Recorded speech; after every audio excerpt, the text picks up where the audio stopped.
नमस्कार, संगम न्यूज में आप सभी का स्वागत है। मैं हूं निशा। आइए खबरें देखते हैं विस्तार से। रोशनी के पर्व दीपावली में प्रदूषण एक बड़ी समस्या सामने आती है। पटाखों की वजह से होने वाली समस्या और कई और प्रदूषण को लेकर जागरूक करने के लिए प्रयागराज के संगम के किनारे प्रदूषण पर आधारित एक खूबसूरत सैंड आर्ट बनाया गया। जिले के वन विभाग और फाइन आर्ट्स के स्टूडेंट्स की तरफ से ये खूबसूरत सैंड आर्ट तैयार किया गया, जिसमें नमामि गंगे प्रोजेक्ट के तहत गंगा में प्रदूषण की समस्या और उनके कई स्वरूपों को सैंड आर्ट के जरिए पेश किया गया। सैंड आर्ट को देखने के लिए बड़ी तादाद में सैलानी भी वहां पहुंचे। प्रयागराज के जिलाधिकारी डॉक्टर संजय कुमार खत्री भी इस मौके पर पहुंचे और वहां उन्होंने सैंड आर्टिस्ट का हौसला बढ़ाया। बेसिकली आज हम लोगों ने सैंड आर्ट किया है जो कि राम घाट पर, जो कि आरती का यहाँ पे एक स्टेज भी बना है माँ गंगा का। आज हम लोगों ने सैंड आर्ट किया है माँ गंगा पर। ये वन विभाग के तरफ से है। उन्होंने एक भव्य गंगा की आकृति बनवाई है। साथ में जो हिमालय से निकलती हुई गंगा है का दृश्य हम लोगों ने अपने सैंड आर्ट के माध्यम से दिखाया है। साथ में स्वच्छता का भी लेके इस पे हम लोगों ने एक मैसेज दिया है कि अपनी गंगा को क्लीन करें, ताकि एक जो हमारी गंगा है वो हमेशा क्लीन रहे। अंदर जो जानवर और मछलियां हैं उनको भी राहत मिले, क्योंकि वाटर पोल्यूशन हद से ज़्यादा हो चुका है। तो आज हम लोगों ने अपने टीम के माध्यम से ये सैंड आर्ट किया है।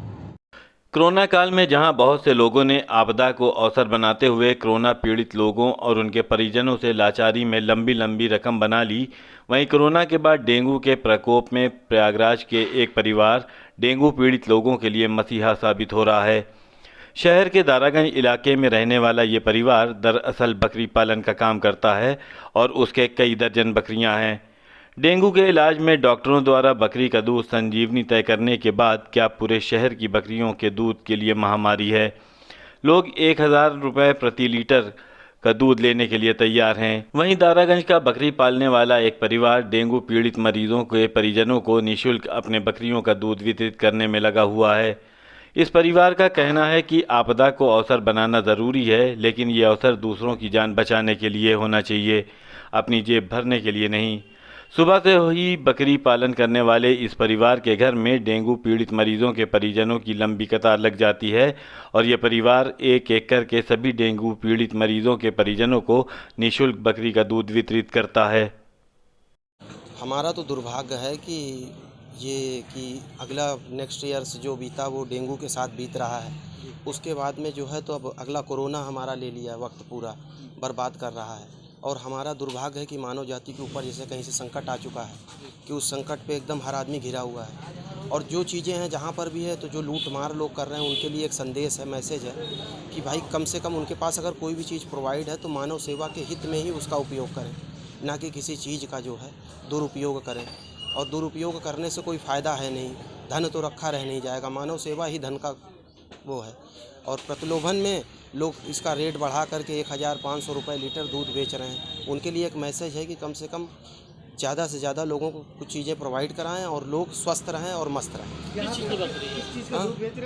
जी, हमारे यहाँ दूध बकरी का मिल रहा है और जो कि मतलब हम फ्री ऑफ कास्ट दे रहे हैं, कोई चार्ज नहीं। अगर अपनी स्वेच्छा से कोई पैसा देना चाहता तो दे दे, नहीं देना चाहता तो भी ना दे। प्रयागराज शहर के मुट्ठीगंज इलाके में इन दिनों जंगली इलाके से आए सैकड़ों बंदरों ने स्थानीय लोगों का जीना दूभर कर दिया है। मुट्ठीगंज की महावीरन गली में इन बंदरों ने आसपास के घरों को अपने कब्जे में ले लिया है। स्थानीय लोगों का कहना है कि ये बंदर हर दिन घर के अंदर घुसकर घर का सामान तोड़ देते हैं और कपड़े वगैरह भी फाड़ देते हैं।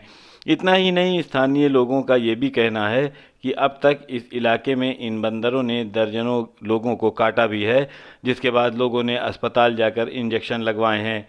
स्थानीय लोगों का गुस्सा नगर निगम और वन विभाग के अधिकारियों पर है। उनका कहना है कई बार शिकायत करने के बाद भी ना तो नगर निगम अपनी कुंभकर्ण की नींद से जागा और ना ही वन विभाग वालों ने ही कोई कदम उठाया, जिसके चलते मोहल्ले के लोग बेहद परेशान हैं। यहाँ पर बंदरों का आतंक है और यहाँ पर कंप्लेन करने के बाद भी कोई सुनवाई नहीं है। यहाँ तक कि घर में घुस जाते हैं, बच्चों को भी परेशान करते हैं, सारा सामान भी खेप देते हैं और काटा भी है, बंदरों ने काट भी लेता है। मुझे स्वयं काटा है, तालबन में मैंने इंजेक्शन भी लगवाया है और आपके सामने इसमें वीडियोग्राफी भी कर लीजिए, करना हो देख ही रहे हैं। कोई नहीं आता है भाई, कंप्लेन करने के बाद भी कोई नहीं आता है। छोटी दिवाली के मौके पर आज प्रयागराज शहर के मदन मोहन मालवीय स्टेडियम को 11,000 दीपों से रोशनी से भर दिया गया। स्टेडियम में सबसे पहले खिलाड़ियों ने अपने अपने खेल से जुड़े ट्रैक का पूजन किया और उसके बाद पूरे स्टेडियम में हज़ारों मोमबत्तियां जलाई। स्टेडियम का आवासीय कॉम्प्लेक्स भी खूबसूरत रोशनी से सजाया गया। खिलाड़ियों ने ट्रैक पूजन करने के बाद स्टेडियम में ज़बरदस्त आतिशबाजी की और छोटी दिवाली का मज़ा उठाया।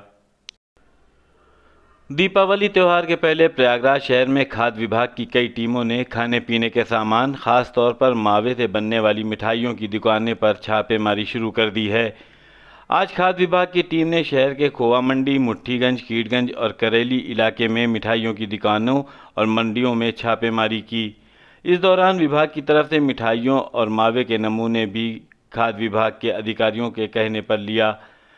इस बार दिवाली में मिठाइयों में अधिक कलर शामिल करने और मेटल के वर्क लगाने की शिकायत आ रही हैं, जिससे सभी ग्राहकों को सावधान रहने की ज़रूरत है। उन्होंने ये बताया कि एक कलर और वर्क दोनों मानव शरीर के लिए नुकसानदेह है, लिहाजा उनके इस्तेमाल से बचें। विभाग के खाद्य सुरक्षा अधिकारी लगातार कार्य करते रहते हैं, क्षेत्र में भ्रमण करते रहते हैं और जब पर्व कोई आता है, चाहे वो दीपावली हो, होली हो, उस पर्व पर विशेष तौर पर शासन से भी निर्देश आते हैं, जिसमें दल गठित करके एक प्रभावी प्रवर्तन कार्रवाई की जाती है। जनपद में भी इसी प्रकार 6 टीमें गठित की गई हैं और लगातार हमारे खाद्य सुरक्षा अधिकारी संपूर्ण जनपद में नगर और ग्रामीण क्षेत्रों में खाद्य कारोबार करने वालों की दुकानों को भी चेकिंग कर रही हैं और जो मंडियां हैं, विशेष तौर पर खोए की मंडियां, उसमें लगातार इसमें जिलाधिकारी महोदय के भी निर्देश हैं कि खोए मंडियों का लगातार निगरानी की जाए। अच्छा, वर्क और जो कलर वाली मिठाइयाँ होती हैं उसके बारे में क्या कहें, किस तरह से लोग मिठाइयों में बहुत कमियां नहीं आती हैं, ज़्यादा कमी उसमें वर्क और रंग की ही पाई जा रही हैं। जितने भी सैंपल हम लोगों ने भेजे हैं अभी तक, और रंगों में भी अधिक मात्रा में रंगों का प्रयोग कर देते हैं। इसी में हम लोगों को मेन अपील यही है कि दोनों से, खाद्य कारोबारकर्ताओं से और ग्राहकों से भी, खाद्य कारोबारकर्ता रंगों का प्रयोग सीमित मात्रा में करें, क्योंकि उनके पास कोई मेजरमेंट का टूल नहीं है, तो वो इस बात का ध्यान रखें कि न्यूनतम रंगों को, बहुत अधिक उसको भड़कीला ना बनाएं। और ग्राहकों से भी ये अपील है त्यौहार के पर्व पर कि बहुत अधिक रंगीन मिठाइयों का सेवन ना करें। और इसी प्रकार वर्क में भी, वर्क एल्युमिनियम वर्क का प्रयोग कर देते हैं सस्ते होने के कारण, तो कोशिश ये करनी चाहिए ग्राहकों को कि अवॉइड करें। विभाग लगातार नमूने ले रहा है, खराब सामग्री मार्केट से फेंकवा भी रहा है और लोगों को अवेयर भी कर रहा है। अच्छा, सैंपल आप लेके कहाँ भेजते हैं? हमारी सैंपल प्रयोगशाला, प्रदेश में 6 प्रयोगशालाएं चल रही हैं, खाद्य विश्लेषक प्रयोगशाला, उन्हीं में से एक प्रयोगशाला को जांच के लिए सैंपल भेजे जाते हैं और जब जांच रिपोर्ट आती है उसी के आधार पर हम लोग आगे की कार्रवाई सुनिश्चित करते हैं। रंगीन और वर्क वाली अभी खबरों में बस इतना ही। आप संगम न्यूज़ को लाइक कीजिए, सब्सक्राइब कीजिए और शेयर कीजिए और आप देखते रहिए संगम न्यूज़। नमस्कार।